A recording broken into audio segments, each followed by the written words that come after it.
بسم الله الرحمن الرحیم و به نستعین. قال رسول الله صلی الله علیه و آله وسلم العبادة عشرة اجزاء 9 اجزاء فی طلب الحلال. مختصرا عرض وکم دا څه انسان محنت کوي، زحمت کوي، تلاش کوي، مزدوری کوي، ای ډیر زیات ثواب دی. لکه څنګه حدیث مې عرض کو څه پیغمبر یې څه عبادت لاس جزء ده، ان جزء عبادت انده ده څه ته رزق حلال ګټي، ته محنت کوي، ته مزدوری کوي، خواري کوي. ډیر زیات عرفا علما زهاد کسان چې هغوی به عمر اخیری سټیج کې هم ډیر زیات ضعیف و، کمزوري و، هغوی به خوارۍ نه پرېښله، هغوی به خپل لاسه هر یو کار کولو، محنت به کولو، تلاش به کولو. من جمله هغوی نه شیخ رجب علي خیاط څخه به ډیر زیات اخیری ټایم پورې دغه شي ته اهمیت ورکولو چې انسان په کار دی بل چا لاس محتاج نه وي. انسان په کار دی خوارۍ کوي، انسان په کار کوي، انسان په کار دی تګ و دوړ کوي، محنت کوي.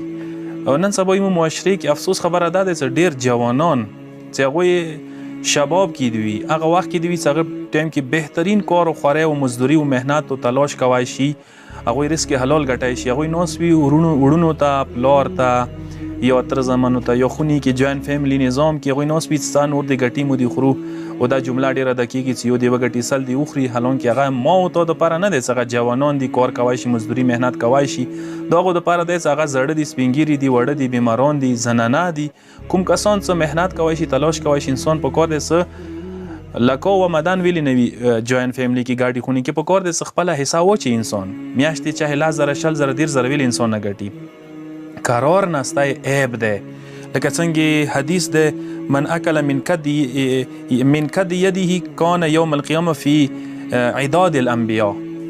معصوم یې چې کوم کس خپل لاس سره محنت او مزدوری کوي، زندگی چلوي، هغه به قیامت ورځې انبیاء سره صف کوي او د انبیاء ثواب و یاخذ ثواب الانبیاء، هغوی ته به د انبیاء ثواب رسیږي. پس کوشش وکړو انشاءالله.